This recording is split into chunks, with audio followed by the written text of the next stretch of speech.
Regresamos y celebro que ya logramos la comunicación con Roberto Blancarte. Hemos tenido ciertas complicaciones esta mañana para poder lograr esta comunicación y es muy importante para este programa y para este espacio poder conversar con alguien tan reconocido, tan importante en su tarea como sociólogo, historiador, científico, social, que se ha especializado, entre otros temas, en el tema de la religión, del Estado laico y todo lo que ha hecho a través de su trabajo en el Centro de Estudios Sociológicos del Colegio de México.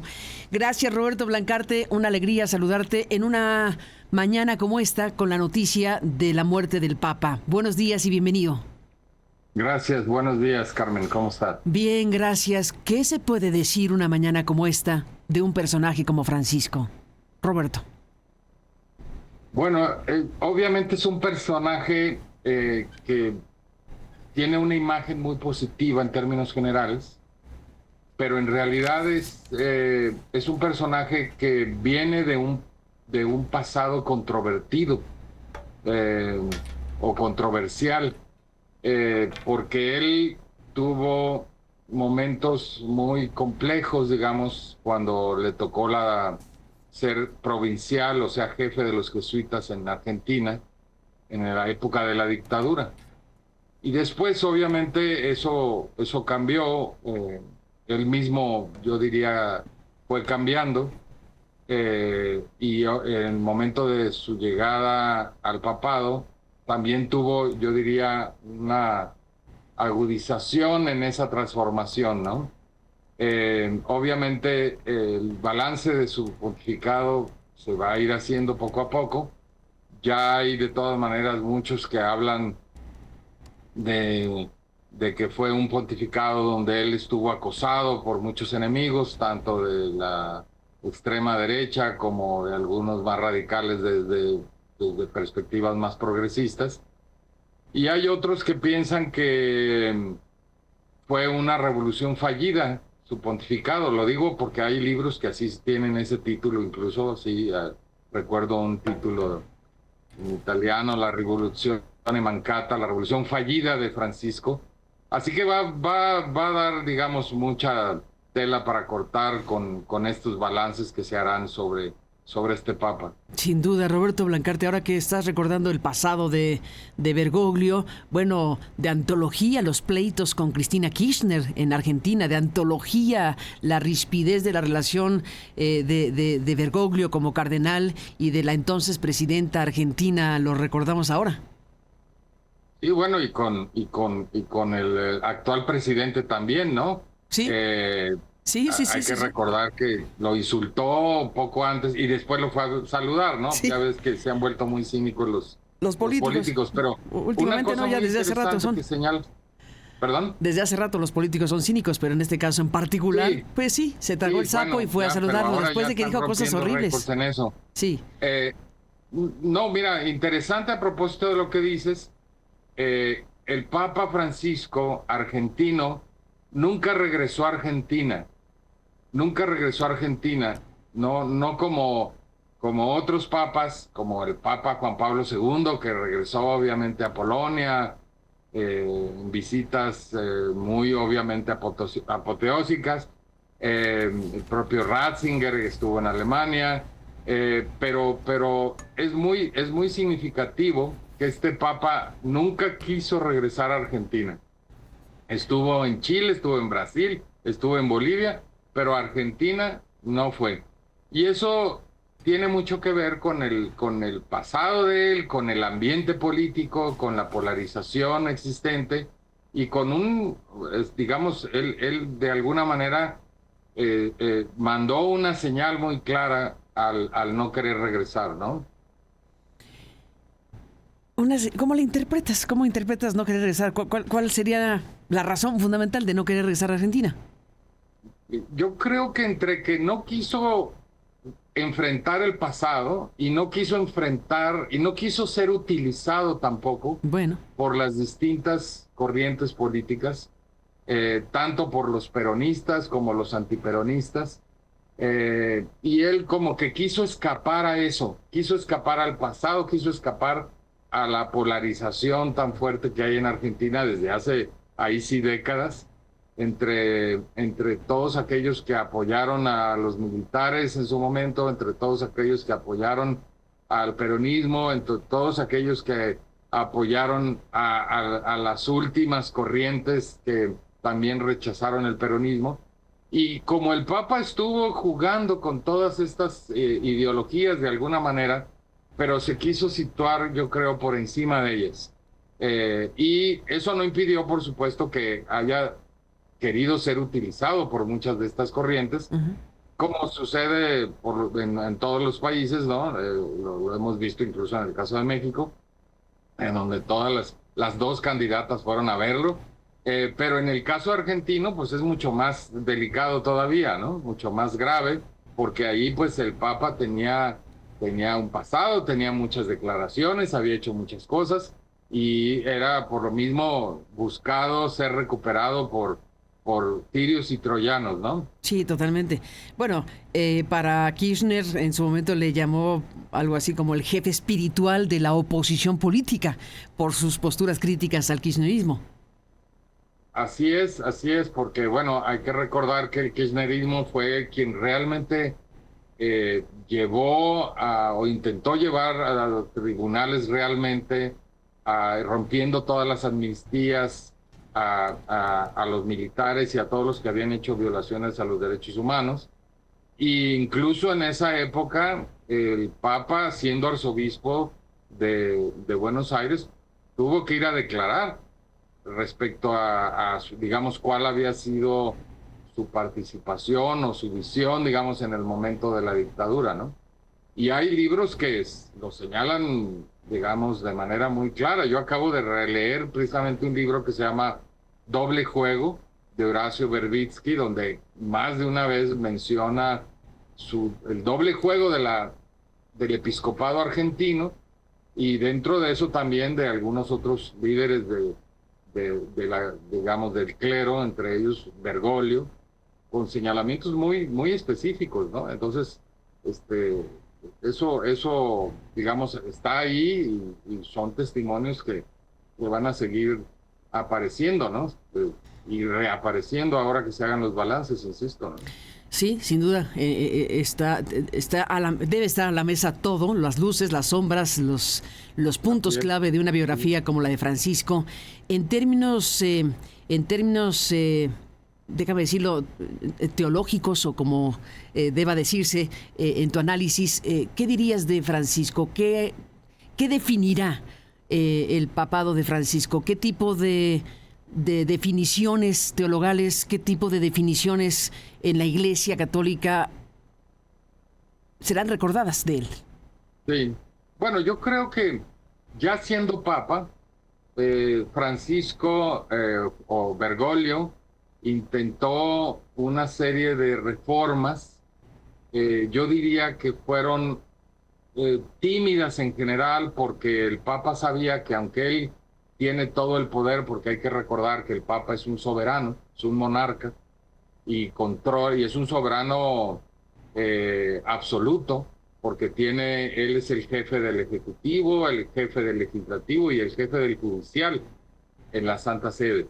Entonces él hubiera podido hacer todos los cambios que hubiera querido, y obviamente no habría habido oposición, digamos, legalmente, ¿no? Pero el Papa sabía que había mucha oposición a cualquier iniciativa de reforma, y sin embargo, bueno, lo que hizo fue intentar hacer reformas, yo creo que tímidas en general, pero que aún así en general también fueron rechazadas. El Papa hizo sínodos, es decir, reuniones de obispos, como para ver si podía avanzar muchas de sus reformas que insisto, aunque eran, digamos, hay que decirlo, para alguien como yo, digamos, tímidas. ¿Por qué tímidas? Porque era, bueno, tratar de que los divorciados vueltos a casar, católicos, pudieran tener la comunión. Tratar de que los homosexuales pudieran recibir la bendición. Nada más la bendición, no que se les aceptara sus matrimonios ni nada de eso. tratar de que fueran tratados mejor, digamos, ¿no? Los homosexuales. Insistir en que quizás la mujer podría empezar a tener algunos pequeños puestos administrativos que no pastorales, por lo tanto no miembros del clero.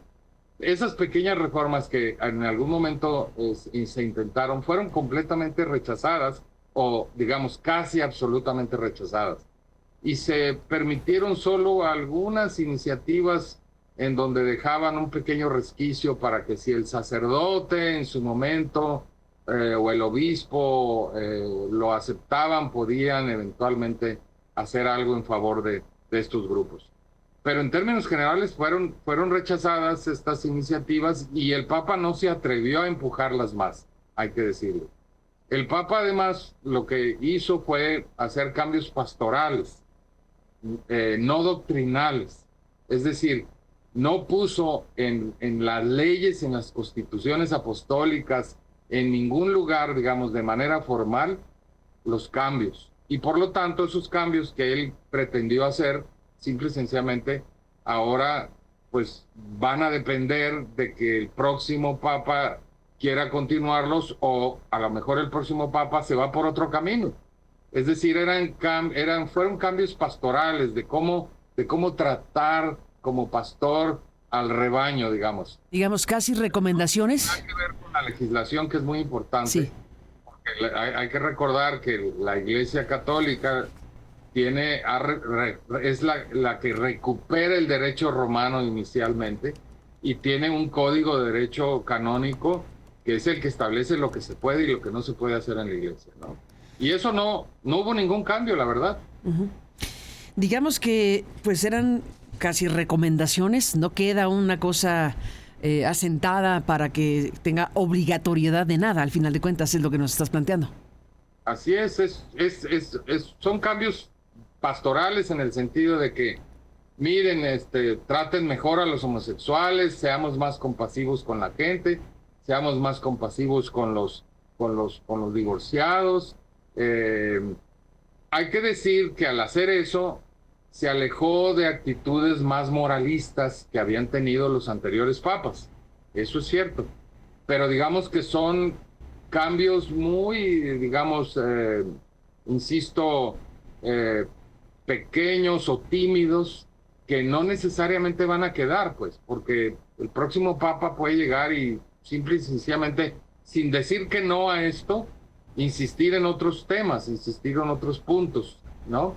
Como de hecho fue lo que hizo él al cambiar un poco el enfoque, en lugar de temas muy moralistas, en lugar de lanzarse contra el aborto o contra esas cosas como hacían los anteriores, él como que dijo, no, miren, estamos en otra situación, estamos como en un hospital de campaña de guerra y no estamos para andar con esas cosas. Tenemos que cuidar a la gente, tenemos que ser compasivos.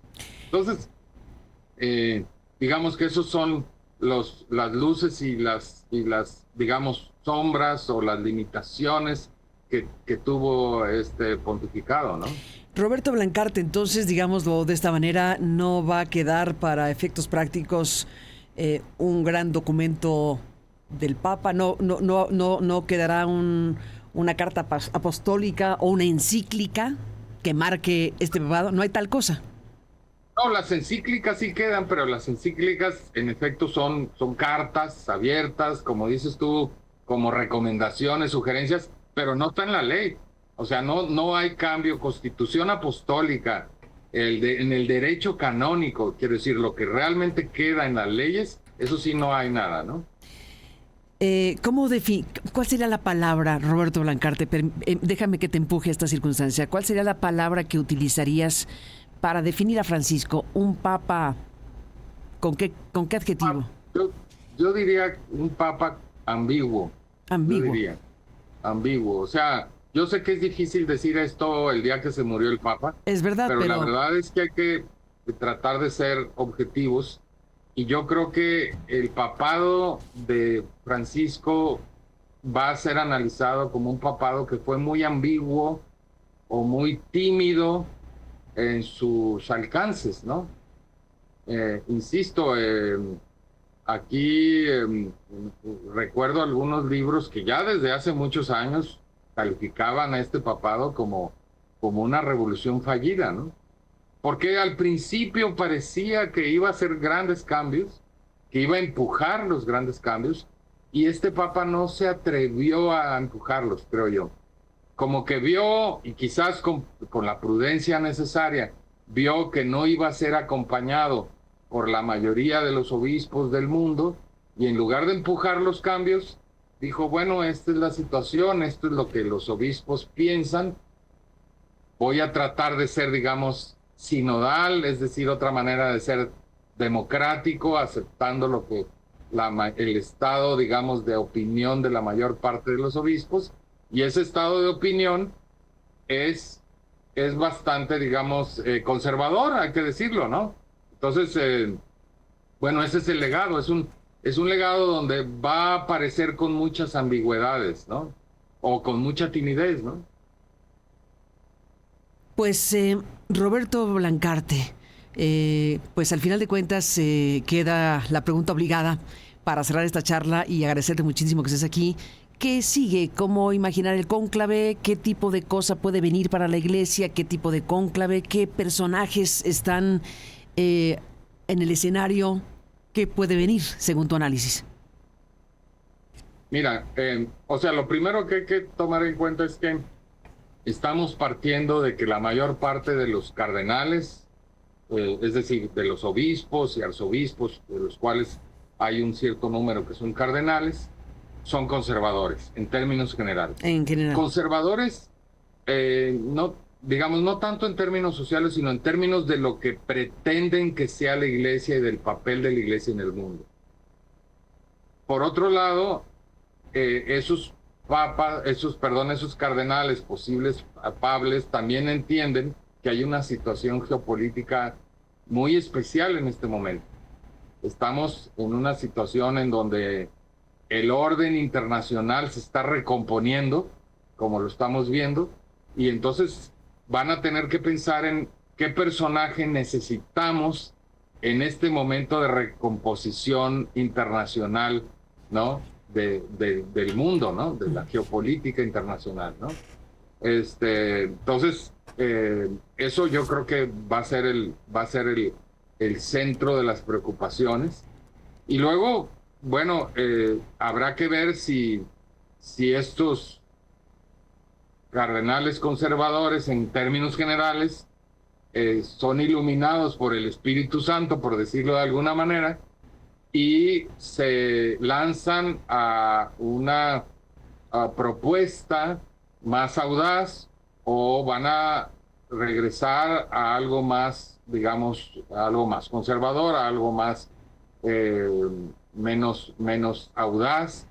Y entonces, bueno, a partir de eso probablemente tendremos la respuesta de quién vendrá, ¿no? ¿De quién vendrá? Pues es que además estamos viviendo, Roberto Blancarte, un tiempo extraordinario, un giro espectacular, hablando de política, ¿no? Hablando de una realidad que está ocurriendo en el mundo, con una gran cantidad de desafíos de todo tipo. Desde luego Donald Trump y todo lo que está trastocando en ámbitos no solo comerciales y económicos, sino en general. Hay un trastocamiento del orden internacional muy fuerte, hay un reacomodo, pues, que no sabemos hasta dónde va a llegar el asunto, y en algún punto, supongo, esta realidad desafiante, pues pasará por la mente de quienes van a decidir o no. Sí, pues es política, central, ¿no? Además, al final el cónclave, oye, me acordé de la película, sí, por supuesto, ¿no? Es política. Sí, no es que lleguen los cardenales digamos, en un vacío, no, sino que llegan, obviamente, en un contexto. Además, después platicaremos, si quieres, sobre cuál es el procedimiento, pero el procedimiento implica que hay discusiones, que hay reflexión sobre todo, y una cierta reflexión medio dirigida hacia cuál es el momento que se está viviendo, qué es el momento de la iglesia, cuál será precisamente la pretensión de algunas potencias, y cómo manejarse como institución que tiene 2000 años, ¿no? Eso cómo manejarse frente a todos estos cambios y cómo presentar, digamos, una opción para el mundo, ¿no? Eso es lo que yo creo que ellos tienen que pensar, seguramente, ¿no? ¿Qué opción nosotros tenemos que darle al mundo? ¿Qué es lo que nosotros tenemos que ofrecerle en este momento, ¿no? Y obviamente, pues, ese es el papel de los cardenales, ¿no? Y lo van a tener que pensar muy bien. Y luego hay la política que tiene que ver con a quién conocen, quién es el más conocido ahí, quién es el más famoso, etcétera. Pero va a haber muchos elementos que van a incidir sobre en qué momento yo pongo este nombre sobre la boleta que voy a depositar, ¿no? Cuéntanos, Roberto Blancarte, sobre cómo es el proceso, porque bueno, desde luego los que vimos la película Cónclave, pues nos imaginamos que bueno, podría suceder cualquier cosa. Al final de cuentas, tuvimos aquí oportunidad de conversar con el gran actor, primer actor, por primera vez actor Carlos Díez, el arquitecto que debutó en esta película que se postuló para el Oscar, Cónclave, y bueno, pues ahí vemos, bueno, pues lo que puede ser el proceso interno dentro del Vaticano con los cardenales. ¿Qué tan cerca, qué tan lejos ese cónclave de la película es lo que ocurre en la realidad? Bueno, yo creo que la película refleja más o menos bien lo que puede suceder. Obviamente hay mucha libertad artística, pero en términos generales los procedimientos son muy cercanos, digamos, lo que refleja la película de cómo realmente sucede. Como también es muy cercano las intrigas posibles, porque te doy un ejemplo, dentro del reglamento para la elección del Papa está prohibida directamente, ahí sí, legalmente, como digo yo, legalmente está prohibida la simonía, es decir, andar vendiendo el voto por dinero o por puestos o por lo que sea, ¿no? Mira tú. Y si está prohibida en ese reglamento, es una constitución apostólica, perdón, no es un reglamento. Si está prohibido, quiere decir que existe o que ha existido y que quieren evitarla. O sea, lo digo para que, pues hay quien cree que a lo mejor esas intrigas pueden no existir, pero no, sí, existen y son muy graves y hay muchas cosas que pueden suceder, ¿no? Uh-huh. Y obviamente luego, bueno, ya al final, obviamente no hay que, como dicen, spoilear la película, pero hay también mucha libertad artística, ¿no? Pero en términos generales, los procedimientos que se muestran son más o menos los que existen en la realidad. Se brincan, por ejemplo, algunas cosas importantes como son estas reflexiones dirigidas por predicadores al conjunto de los cardenales una vez que están todos allí, para precisamente orientar de alguna manera la discusión y que los cardenales que están ahí, que muchos no están igualmente enterados de todas las cosas que están sucediendo o no se conocen bien entre ellos, puedan tener precisamente esta aproximación a los problemas centrales que va a enfrentar eventualmente la Iglesia, ¿no? Pero digamos que para efectos de regresar a la película, lo que acá, bueno, al final de cuentas, quien la haya visto recordará que un outsider, ¿no? Al final de cuentas, por decirlo así, un cardenal que resultó ser mexicano, el cardenal Benítez, en la cinta Cónclave, pues resulta ser el elegido, el que surge de un proceso muy singular para ser el Papa. ¿Te imaginas un Papa mexicano, como resultó el cardenal Benítez, Vincent Benítez, en la película Cónclave? ¿Te imaginas eso? Bueno, es decir, bueno, imposible no es, imposible no es porque hay cardenales mexicanos, ¿o sí? Siempre es posible, hay dos cardenales elegibles. Hay dos cardenales elegibles que son el arzobispo de Guadalajara y el arzobispo de la Ciudad de México, cardenal Robles y el cardenal Aguiar.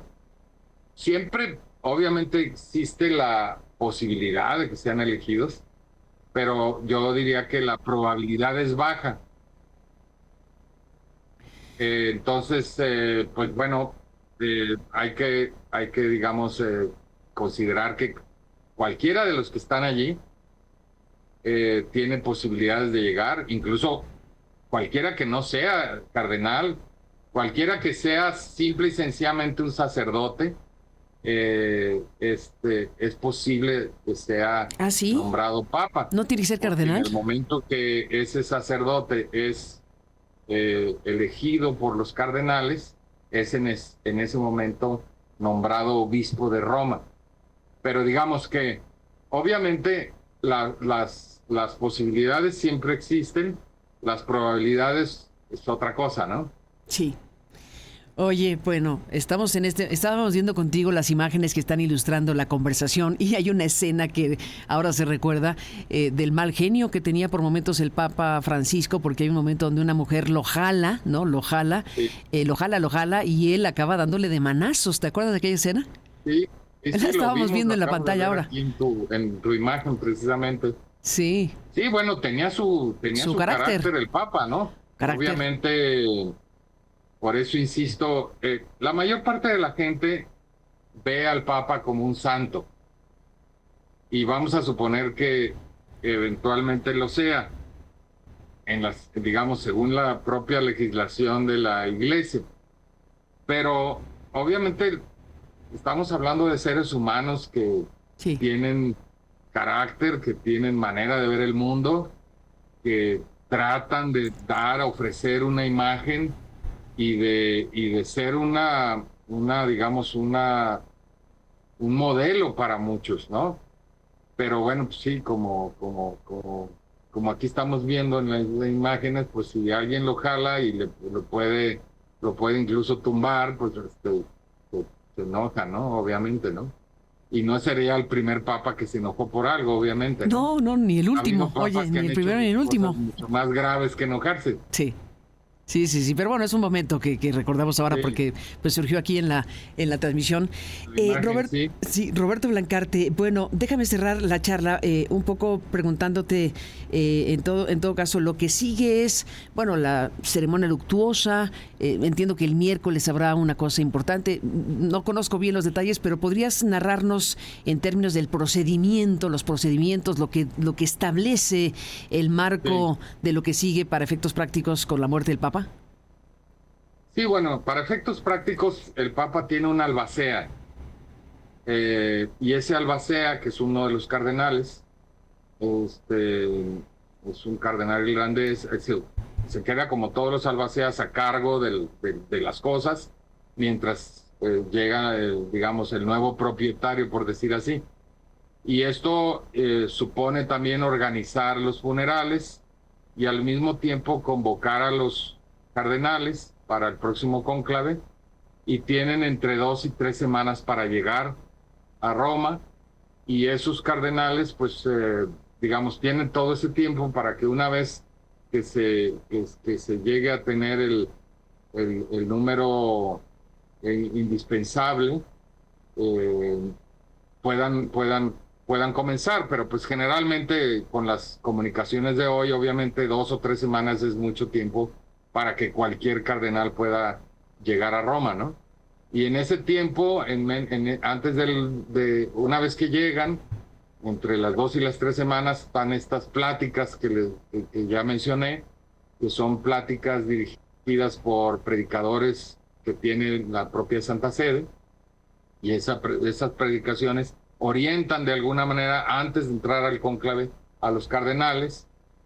Antes de eso, pues los cardenales todavía pueden platicar mucho, hablar mucho entre ellos, y una vez que entran al cónclave, ahí sí ya tratan de que no haya demasiados intercambios, sobre todo que no se pongan de acuerdo para votar en favor o en contra de alguien ya en el cónclave, pero obviamente antes del clave, pues sí, todos sabemos que hay reuniones entre cardenales para más o menos ver a quién pueden apoyar, etcétera, ¿no? Entonces eso es lo que vamos a ver en las próximas entre 2 y 3 semanas, y seguramente pues en unas 3 semanas comenzará el cónclave, ¿no? Ni más ni menos. Y bueno, pues recordar que en el caso de Francisco, tú me vas a corregir si no, no llegó a la primera, entiendo que llegó a la quinta votación, es decir, en la quinta ronda es que Sí, surgió su nombre, ¿no? O sea, no surgió su nombre, es que bueno, obtuvo los votos necesarios. sí, es que se van haciendo votaciones y se van dando los resultados, y eso va haciendo que ciertos candidatos vayan subiendo, otros pueden tener votos y van bajando, un poco ahí sí como en la película del cónclave, ¿no? Es decir, y van surgiendo personajes que luego, según las circunstancias, van siendo más o menos apoyados. Obviamente lo que se requiere son 2/3 y 2/3 de 120, que es el mínimo, pero ahora hay 136, 137 que van a tener derecho a participar. No sé cómo le van a hacer porque la Constitución Apostólica dice que solo 120, pero en todo caso los que vayan a participar se requieren 2/3, que es un buen número, son más de 80, ¿no? Sí. Y solo así se podrá elegir al Papa. Hubo un cambio en esa Constitución Apostólica. Juan Pablo II había puesto que si no se llegaba a los 2/3 se podía ponerse de acuerdo entre los cardenales para que fuera nada más mayoría simple, pero Ratzinger regresó y volvió a modificar la Constitución Apostólica para que en efecto solo con 2/3 se alcance la votación para un Papa. Como para darle mayor legitimidad, obviamente, ¿no? Exactamente, y en el caso de Francisco hizo modificaciones en el tema del funeral, ¿no? No 3 ataúdes y otras cuestiones que él modificó y van a aplicarse a su propio funeral. Sí. Pero en términos de la, digamos, del cónclave mismo, ya las mayores modificaciones fueron esas que menciono de Ratzinger, que las hizo casi llegando, ¿no? Porque como que dijo, no es buena idea que no se tenga una buena mayoría, ¿no? Sí, de sí. 2/3. Sí.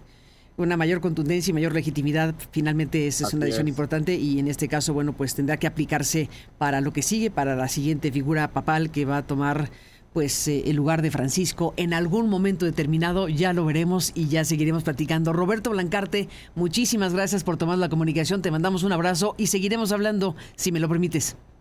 Con mucho gusto, como siempre, Carmen. Gracias, Roberto. Gracias a Roberto Blancarte, este espléndido sociólogo, historiador, científico, social, que, bueno, pues ha desarrollado su trabajo, entre otras cosas, principalmente en el Centro de Estudios Sociológicos del Colegio de México. Son las 9:53. Este es el tiempo del centro de la República.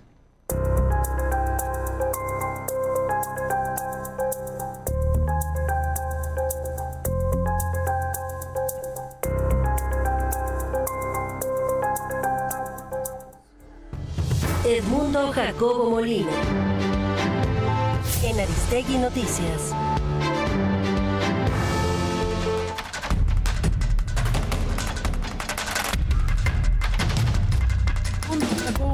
Edmundo Jacobo Molina, buenos días y bienvenido. ¿Cómo estás, Edmundo? Con esta noticia que pues está atrapando la atención y las reacciones múltiples a nivel mundial, el fallecimiento de Jorge Mario Bergoglio, el Papa argentino, el Papa latinoamericano, el Papa Francisco, que falleció un lunes como hoy. Mira, Carmen, bueno, yo no soy especialista en temas religiosos, pero creo que hay varias vetas que habría que tomar en consideración ante este hecho, ¿no? En primer lugar, se trata del primer papa jesuita. Y hay una anécdota que algunos le atribuyen a Juan XXIII, otros a Pablo VI, que hacía más o menos lo siguiente reflexión. Hay 3 cosas que ni siquiera el papa sabe. Sobre la pobreza o la austeridad, como se diría ahora, de los franciscanos, la obediencia de los jesuitas, y la tercera, hay diferencias, algunos dicen que es sobre el número de congregaciones de la Iglesia Católica. Pero te pinta lo que los jesuitas significaban para muchos sectores de la Iglesia Católica, sobre todo los sectores conservadores, siendo originalmente el ejército de la defensa de la fe. De ahí vienen los jesuitas, eran los capitanes de la Iglesia, la defensa de la fe. Y después, a lo largo de su historia, fueron virando un poco más hacia, digamos, una visión un poco más de izquierda de la Iglesia. Prohijaron de alguna manera la teología de la liberación. Algunos de los personajes más relevantes estuvieron involucrados con esta tendencia de una nueva lectura del Evangelio, de la Iglesia, del papel de la Iglesia, de la visión de la Iglesia hacia las desigualdades sociales, la defensa de derechos, etcétera. De manera tal que los capitanes, el ejército de la fe, los papas los fueron viendo con cierta distancia, por decirlo de alguna manera. Incluso, insisto, los sectores más conservadores de la iglesia, yo recuerdo, escribían alrededor de ponerle freno a los jesuitas. Y llega por fin un papa de esa orden, después de un papado muy conservador de Juan Pablo II, que hay que decirlo en esos términos, muy, muy conservador, una visión que quiere volver a esa visión, insisto, conservadora de la iglesia, no acorde con los tiempos que estaban corriendo, y se esperaba, por unos y por otros, quienes anhelaban los cambios y quienes no los anhelaban, que el papado de Francisco fuera un papado innovador, un papado liberal, digamos así, que actualizara la iglesia, incluso semejándolo un poco con las preocupaciones de Juan XXIII en el Concilio Vaticano II. El doctor Blancarte, que acabas de entrevistar, que él sí es un especialista en la materia. Gran especialista. Gran especialista. Califica este papado como ambiguo, ¿no? Es decir, que no estuvo a la altura de las expectativas que se esperaban de él. Habrá que analizarlo al paso de los días, a paso de las semanas, a paso de los años, para ver qué significó y por qué no pudo dar esos pasos, porque de alguna manera en algunos pronunciamientos Francisco sí hace señalamientos que apuntan hacia abrir otra vez a la iglesia. En fin, recordemos el Concilio Vaticano II con Juan XXIII. Veníamos de la Segunda Guerra Mundial, un desencanto, la gente empieza a alejarse de la iglesia, y si bien el concilio es convocado en el 62, todavía vendría después una época de mayor liberalización del mundo, donde las juventudes nos fuimos, hablo en primera persona incluso, alejando del rito de las diferentes iglesias, volviéndonos agnósticos, ateos, en fin. El Concilio Vaticano II se da cuenta a tiempo e intenta modernizar a la iglesia. Acuérdate, es cuando la iglesia, la misa ya no se da de espaldas a los feligreses, ni se pronuncia en latín, sino en el idioma de cada país, de frente a la feligresía. Y hay aparte de estas formas, digámoslo así, que tienen mucho fondo, y se intenta actualizar a la iglesia. Y ahí se queda esa etapa, ese concilio, y aunque, fíjate qué curioso, lo inicia Juan XXIII, muere siendo papa, y concluye el concilio Pablo VI, que era mucho más conservador que Juan XXIII. En fin, son estos avatares de la historia de la iglesia o de cualquier institución, porque finalmente la iglesia es una institución, no, sí, sin duda, y es una institución de corte mundial que tiene influencia también política, y en la decisión de lo que venga seguramente serán estas consideraciones frente a un mundo que ha venido cambiando y se ha vuelto un mundo bastante conservador. Platicábamos antes de entrar al aire cómo este ciclo que se abre después de la Segunda Guerra Mundial, en donde las juventudes nos vamos alejando de las iglesias, de la fe y todo eso, estamos ahorita en otro ciclo de vuelta. Curioso, leía este fin de semana un artículo excelente en el New York Times que habla justamente del tema de cómo la población, por lo menos en Estados Unidos, está volviendo otra vez a creer en algo. Ya sea volver otra vez a los templos católicos, protestantes, de diferentes símbolos, o bien a el esoterismo, o bien a congregaciones incluso de fitness, ¿no? Bajo 3 principios básicos.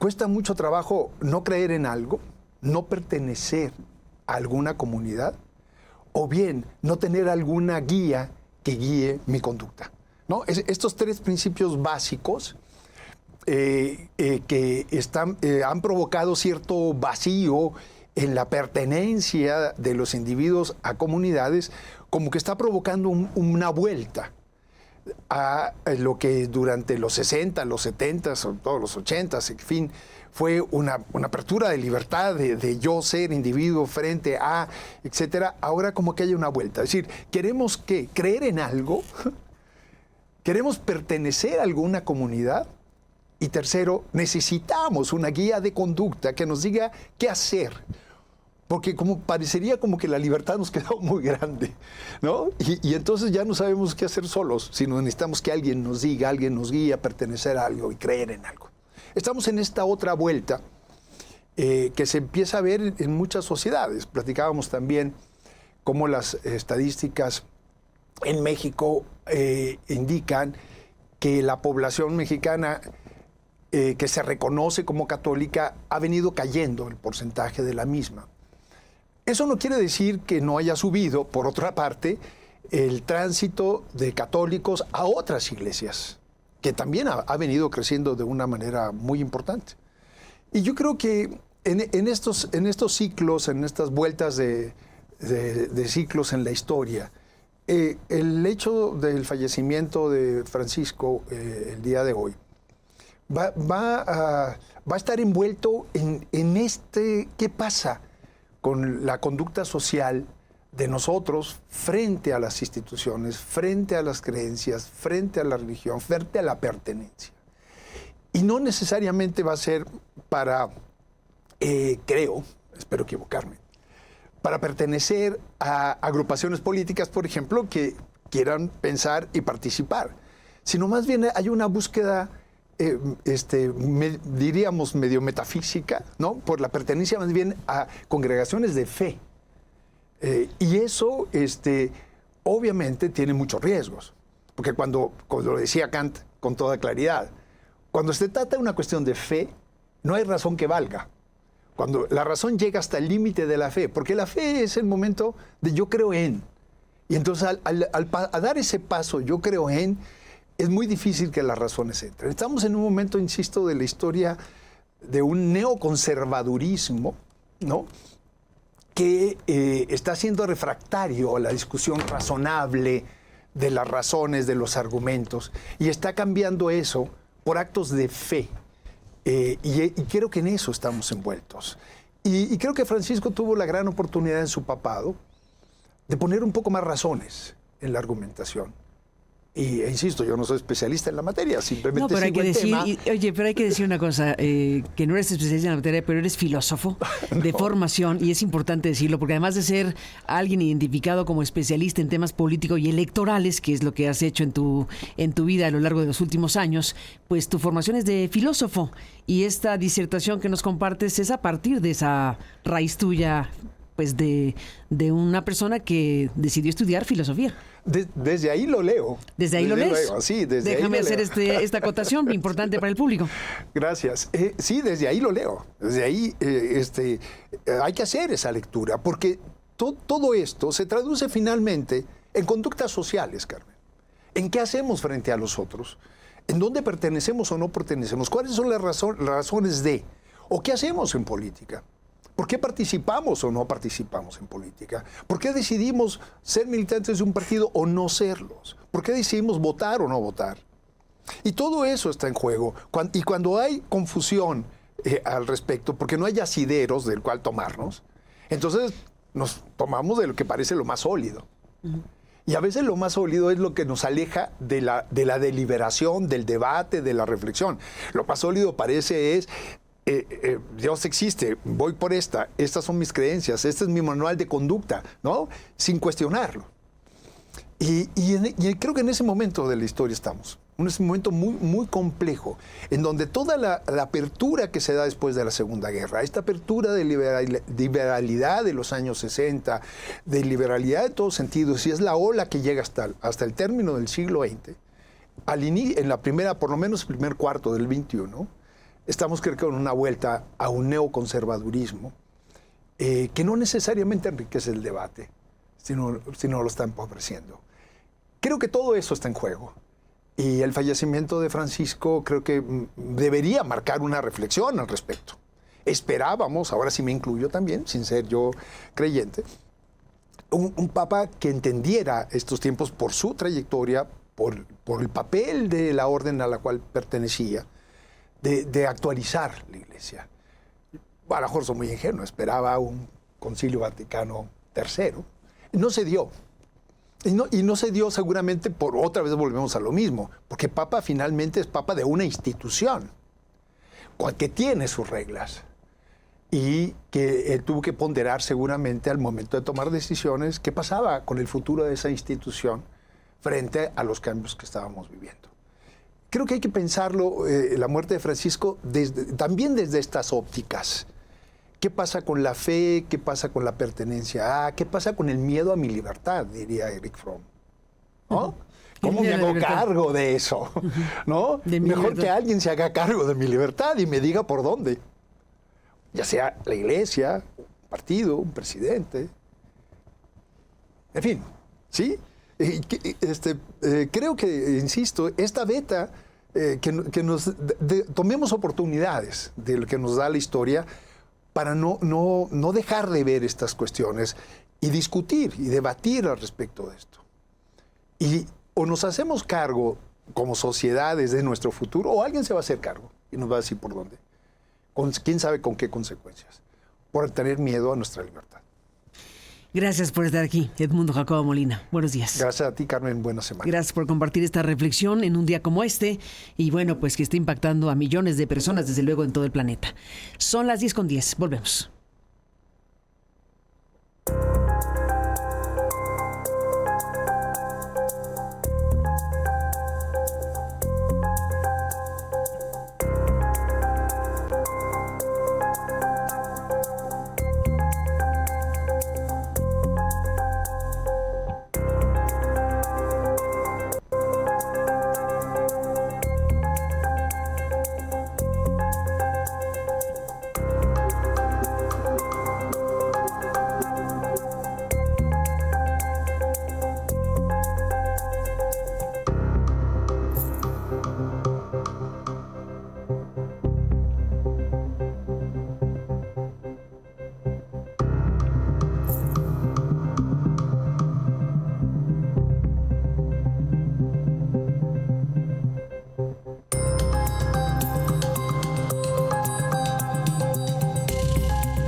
Lo mejor de Aristegui Noticias.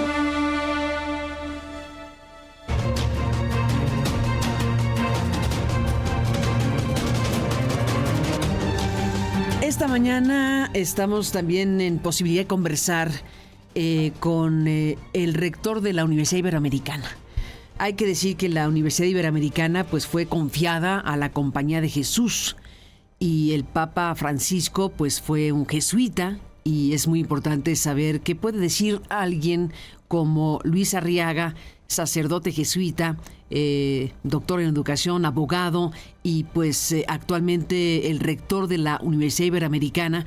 Así que te aprecio mucho, Luis, que estés aquí una mañana como esta, en tu condición actual de rector de la Ibero y como parte de la comunidad jesuita en México, por la muerte del Papa jesuita, por la muerte de Francisco. Buenos días, Luis. Gracias por estar aquí esta mañana. Muy buenos días, Carmen. Un saludo a todas las personas que nos escuchan. Un gusto estar contigo. Igualmente. ¿Qué se dice desde los jesuitas una mañana como hoy? ¿Qué mensaje tienen ustedes con la muerte de Francisco? Mira, pues definitivamente muy agradecidos por su testimonio, por este compromiso que ha tenido siempre el Papa con los valores del Evangelio, al tener a Jesucristo en el centro, al presentar el rostro más vulnerable y roto de Jesucristo, al siempre tener en cuenta la tradición, pero también la innovación dentro de la Iglesia Católica, siendo valiente e innovador, pues precisamente como lo fue San Ignacio, con un pensamiento muy claro en torno a temas que nos atañen a todos, el tema de la ecología, el cuidado de la casa común y la protección del medio ambiente. Recordemos que en el 2015, al inicio de su pontificado, se emitió esta encíclica Laudato Si, cuyo mensaje principal es ponernos alerta sobre la crisis ecológica como un gran desafío que tenemos en la humanidad y que requiere de nosotros, de nosotras, una respuesta integral y sostenible, en donde sobresale la importancia de proteger el medio ambiente y los recursos naturales, la necesidad de implementar una economía sostenible y justa, y sobre todo, pues, la importancia de la educación y la conciencia ecológica. Creo que es uno de los temas que también puso pues en la mesa y que atañe no solamente a los católicos, sino a toda la humanidad, Carmen. Sin duda, destacarías esa parte, bueno, varias partes, pero ¿qué alcance logró tener desde tu punto de vista este llamado por la ecología, por la conservación, por enfrentar lo que el mundo está enfrentando viniendo del Papa Francisco? Mira, nosotros desde las universidades jesuitas hemos implementado lo que le llamamos la Universidad Laudato Si, y nuestras universidades en México y en el mundo, recordemos que aquí tenemos 8 universidades, entre ellas el IPESO en Guadalajara, las Iberos en diversas partes de la República. Nos hemos distinguido también por ser universidades respetuosas del medio ambiente. De hecho, nuestras universidades están en los rankings internacionales sobre en Green Metrics, así se llama el ranking, sobre universidades respetuosas del medio ambiente. Y bueno, nuestras obras también se han distinguido por promover esta conciencia sobre el medio ambiente en diversos aspectos y en diversas acciones que tenemos en la Compañía de Jesús. Ese es un tema que destacas, desde luego. Otros temas que se pueden hoy poner en la balanza para hablar de Francisco y su legado, está el tema de los menores, el tema de la protección a los menores. Más temprano hablábamos con otros con especialistas en la materia. Hemos conversado esta mañana con Roberto Blancarte, con Bernardo Barranco, 2 grandes especialistas, con Alberto Atié, y en en varios de los momentos de las conversaciones de esta mañana se ha abordado el tema de Francisco y la pederastia clerical y lo que fueron decisiones suyas en relación precisamente a la denuncia de casos de abuso contra menores. De esa parte, ¿qué me dices, Luis Arriaga? ¿Qué deja Francisco en esa materia? Mira, recordemos que Francisco crea una comisión pontificia para la protección de menores, y también, implementó reformas y políticas para prevenir el abuso y proteger a los menores. Se ha ordenado investigar a la rendición de cuentas en casos de abuso y encubrimiento, y creo que ha sido un papa que también ha estado y ha expresado su apoyo y solidaridad con las víctimas de abuso y ha pedido siempre la justicia y la reparación. Creo que nos ha puesto a todos, a todas los que trabajamos con menores, el énfasis en la prevención y la educación para evitar el abuso y proteger a estos menores. Y también, creo que también hemos sido muy conscientes de trabajar con autoridades y organizaciones para abordar el tema del abuso y proteger a los menores. Creo que ha sido pues muy importante el avance que tuvo Francisco. Tú también pues lo has puesto sobre la mesa en varios de tus programas, estos temas tan importantes, y creo que hemos avanzado. Falta mucho camino por recorrer, estamos conscientes, pero creo que ha sido un papa que sí ha abordado estos temas también sin miedo, temas también que tienen que ver con la inclusión de la mujer en la vida de la Iglesia, también sobre temas que tienen que ver sobre la homosexualidad, en fin, los ha puesto sobre la mesa, y creo que es algo importante porque es un papa que ha dialogado con el mundo contemporáneo. Luis Arriaga, ¿cómo se vive una situación así en la comunidad jesuita? ¿Qué tipo de cosas van a ocurrir si es que han previsto ya algo en relación a la muerte del Papa jesuita en la universidad y en los demás espacios de la comunidad jesuita en México, de la Compañía de Jesús en México? Mira, nosotros ya como Universidad Iberoamericana, como una universidad confiada a la Compañía de Jesús, una universidad no católica, pero sí confiada a la Compañía de Jesús, ha expresado la solidaridad por el fallecimiento del Papa, y desde luego que desde las universidades jesuitas hemos estado sacando comunicados, documentales y frases sobre su testimonio de vida.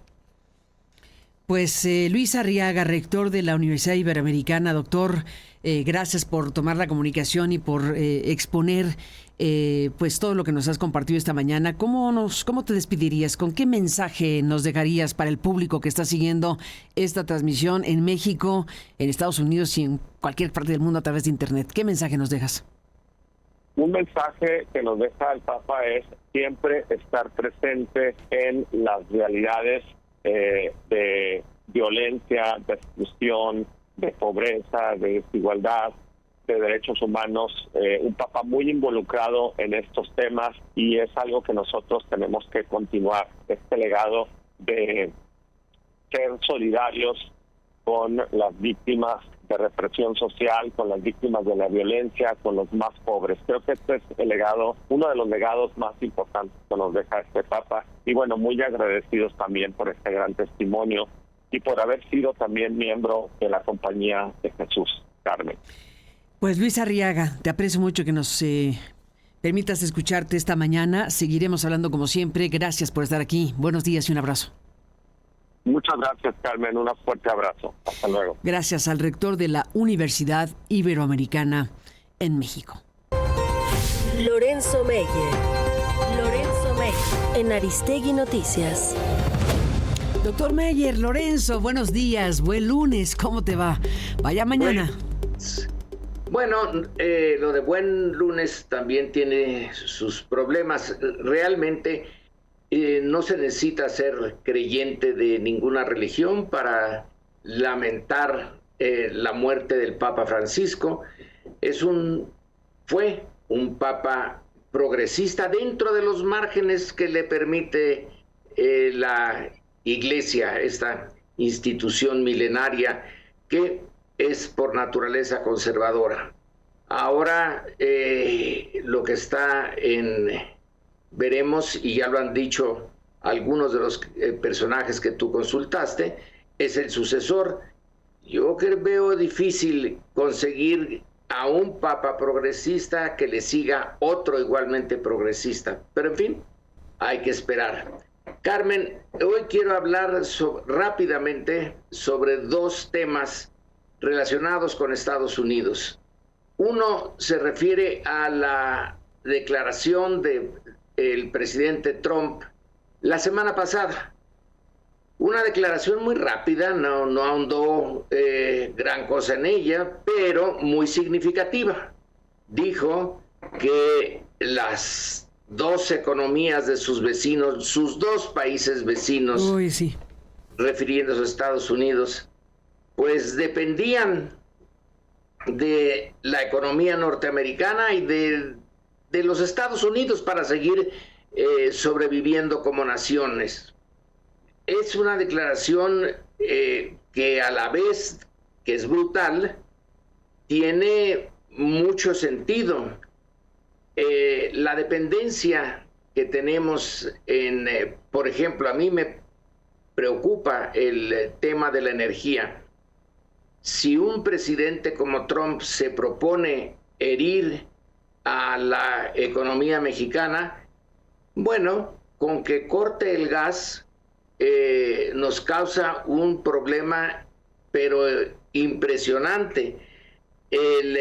México depende en 78% de las importaciones de gas natural. 78%, sí, es verdad, tenemos a Pemex, tenemos garantizada el consumo de petróleo y sus derivados, bueno, más o menos, pero lo que es el gas, que es parte central de nuestra vida cotidiana, pues de ese gas el 78% viene de fuera y el 94% del que viene de fuera viene de los Estados Unidos.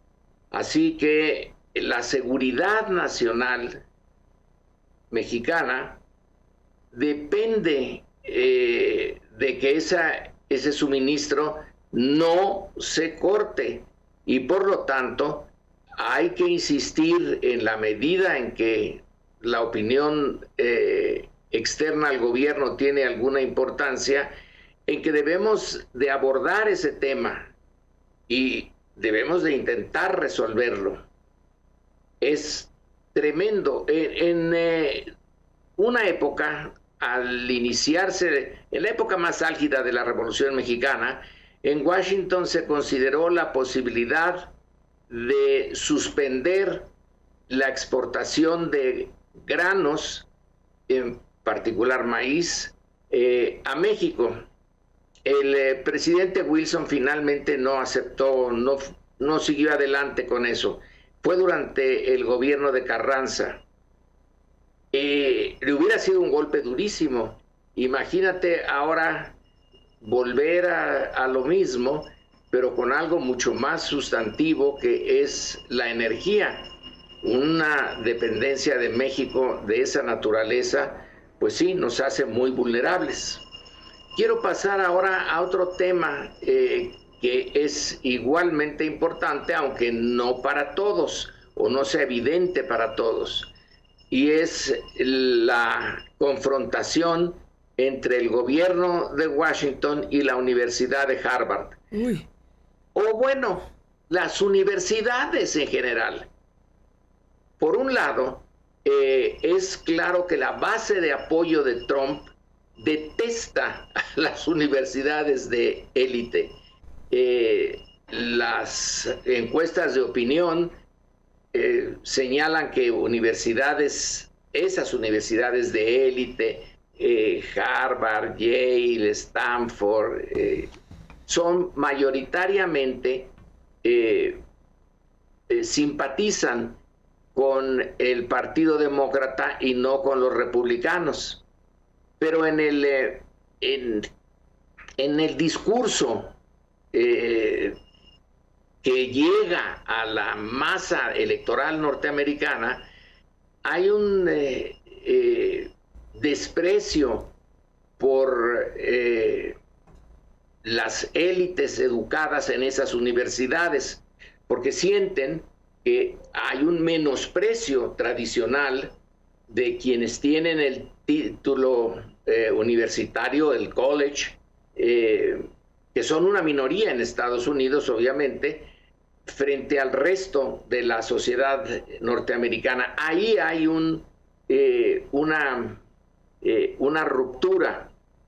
Y es que las universidades, desde que empezaron, allá en la Edad Media, pero sobre todo con el transcurso de los años y de los siglos, el pensamiento científico y la búsqueda del conocimiento no es algo que agrade al statu quo.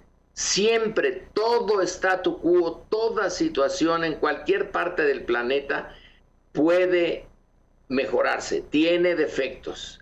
Incluso los países escandinavos, desde luego el nuestro. Y una de las obligaciones de las universidades es poner el dedo en esas partes negativas, en eso que desde la estructura de una institución dedicada al conocimiento se puede remediar, que está mal que ocurra. Y podemos imaginar un montón de cosas. Por ejemplo, la distribución del ingreso, para no ir muy lejos.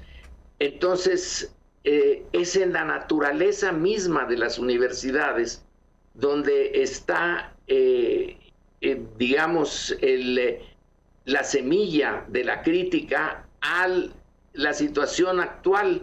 En cualquier caso, aún en los mejores sistemas, siempre se puede encontrar algo que mejorar, y eso molesta a quienes tienen el ejercicio del poder. En el caso de Trump ya ni vale la pena meterse más. Las críticas que vienen de una parte de la comunidad académica, en particular de las ciencias sociales, en particular de la economía, como es el caso del profesor Jeffrey Sachs, que fue presidente de la Universidad de Columbia, una de las universidades más atacadas por Trump. Sachs es un crítico, pero a fondo, con argumentos, con muchos argumentos de la política económica y de la política internacional de Trump. Entonces hay una tensión que es inherente al papel de una universidad que ve el mundo con ojos críticos, porque todo se puede mejorar. Esa es su obligación, enfatizar en lo que se está viviendo y que puede ser mejorado. Pero eso es lo que lleva a que sean mal vistas por el gobierno. Desde luego que en México esas crisis del 68 y del 71 pues son unos ejemplos similares. Por tanto, esta crisis entre Harvard y Trump se refiere a algo muy fundamental que va a seguir pasando y que debemos de tomarla como una lección también para nosotros. Hay instituciones, como son las de educación superior, que si cumplen bien su papel, tienen que ser críticas de la situación que están, en que están desarrollándose sus sociedades. Y su papel es eso, mostrar lo que es y lo que podría ser si se tomaran otras decisiones. Siempre se puede mejorar el presente, pero eso afecta a quienes se benefician de la situación presente. Es inevitable. Pero más o menos la habían capoteado en Estados Unidos después del macartismo, donde también se tuvo este problema. Pero ahora vuelve a surgir, y de qué manera, con la universidad más importante de Estados Unidos. No es la más importante del mundo. Ya hay otras que le están compitiendo, y en particular en China. Pero en la zona geográfica que nosotros conocemos y vivimos, bueno, pues Estados Unidos es un punto de referencia, y es mala señal el que haya un choque entre la autoridad gubernamental en el ejercicio del poder y una universidad que, con sus defectos, porque también es conservadora en muchos aspectos Harvard, pero está en la esencia de la universidad el no compartir, aún en una sociedad conservadora, todos los valores conservadores de esa sociedad. Y ese choque es necesario, pero si se lleva muy lejos, bueno, puede afectar el papel de la universidad. En el largo plazo nos afecta a todos, Carmen. Ni más ni menos, pues. Doctor Lorenzo Meyer, gracias como siempre por estar aquí, para abordar pues estos temas, y seguiremos hablando como siempre. Gracias y muy buenos días. Buenos días, Carmen. Buenos días, Lorenzo Meyer, gracias por estar aquí, y gracias al público que nos ha permitido acompañarle a lo largo de esta mañana, en donde hemos centrado la atención, por obvias razones, pues con el balance, con la revisión, con el análisis, con las informaciones que surgen a raíz del fallecimiento de Jorge Mario Bergoglio, el Papa argentino, el primer Papa latino, el Papa jesuita, el Papa que falleció el día de hoy, el Papa Francisco. Descanse en paz.